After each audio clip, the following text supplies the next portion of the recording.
सबको जय मसीह की। आप सबका स्वागत है एल एलियन बाइबल की शिक्षाओं में। सिमसोन के जीवन की कुछ अद्भुत घटनाएं जो आश्चर्यजनक हैं। 40 वर्षों के लंबे समय से फिलिस्ती लोग इस्राएल लोगों को सता रहे थे। परमेश्वर ने सिमसोन को मां के गर्भ में ही नियुक्त किया कि वह इस्राएली लोगों को फिलिस्तियों से छुड़ाए। लेकिन सिमसोन ने क्या किया? सिमसोन के धर्मी माता पिता ने इसे नासरी जैसे पाला पोसा। जब सिमसोन बड़ा हुआ तो उसने ऐसी स्त्री से विवाह करने की ठानी जो परमेश्वर के विरोध में था। विवाह के रास्ते में ही उसने एक शेर को ऐसे चीर दिया था जैसे बकरी का बच्चा हो।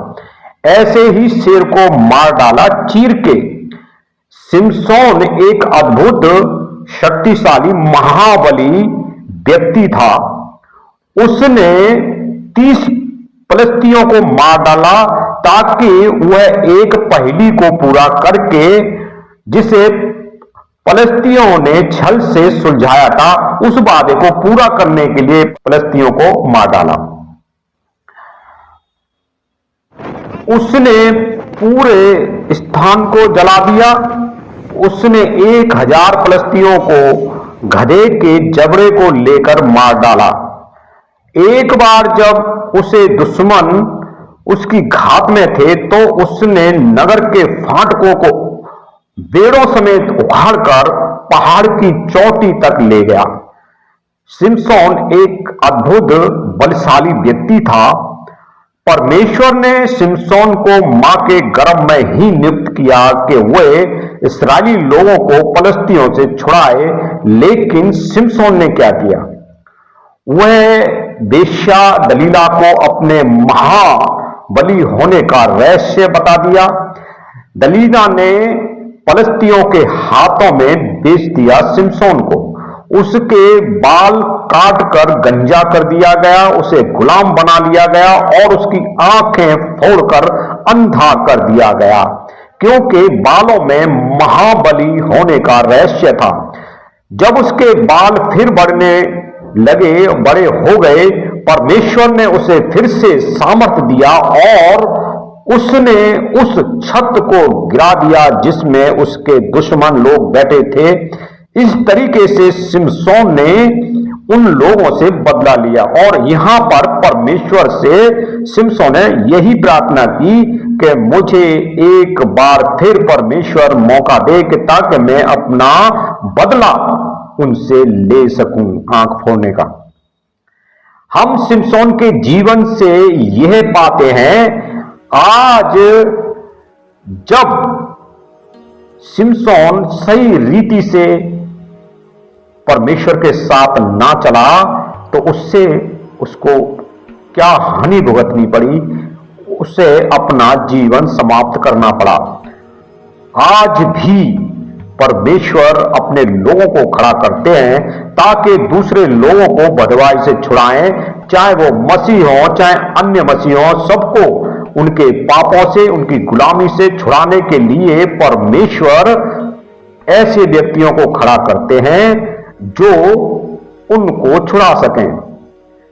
हम अपने बच्चों को प्रभु यीशु मसीह में समर्पित करें और उसे प्रभु के भय भक्ति पूरे विश्वास के साथ पालन पोषण करें और ऐसा ही सिखाएं ताकि बच्चा जो है वो उस रास्ते पे चल सके। एक मसीह व्यक्ति को भय विचार के पापों में नहीं पड़ना चाहिए। विश्वासियों से ज्यादा उम्मीद रखें, अविश्वासियों से उम्मीद ना रखें। कुछ बातें हमेशा सीक्रेट रखें, जो कि सिमसोन ने अपने बालों की सामर्थ्य रहस्य उजागर किया था, वो उसको हानि उठानी पड़ी। सिमसोन को इस रहस्य को नहीं बताना था। सिमसोन को अपने मां बाप की बात माननी थी।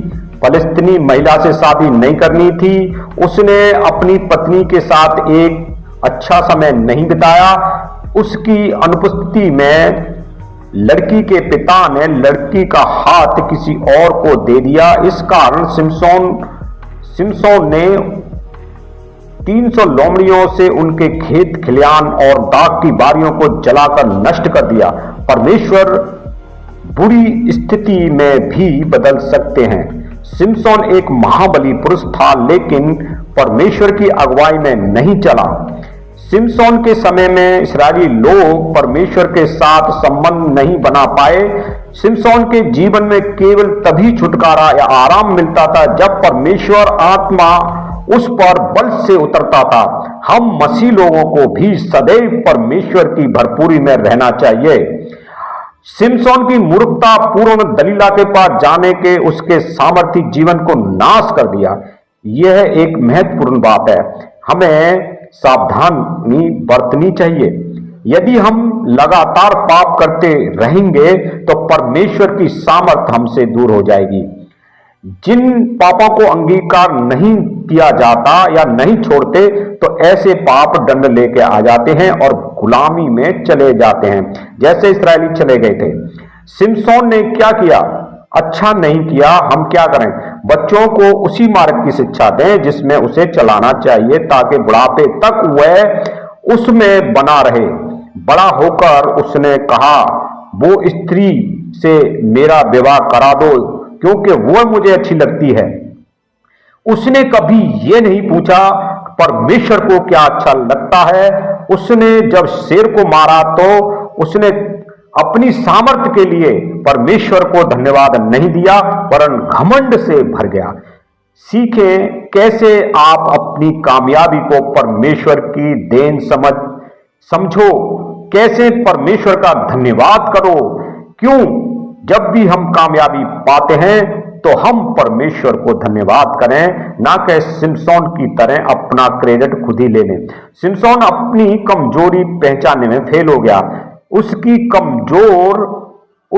कमजोरी लड़की है। पूरी किताब में सिमसोन ने केवल एक ही बार प्रार्थना की। जब वो मौत के करीब था तब ही उसने प्रार्थना की। तो हम क्या समझें? क्योंकि पाप करने से आत्मिक अंधापन आ जाता है और शारीरिक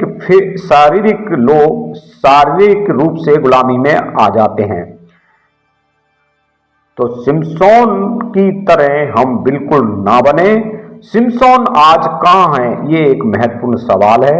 सिमसोन एक महान व्यक्ति जो कि परमेश्वर की ओर से गर्भ में चुना हुआ था, लेकिन फिर भी वो आज कहां है इसका हमें नहीं पता। लेकिन ऐसा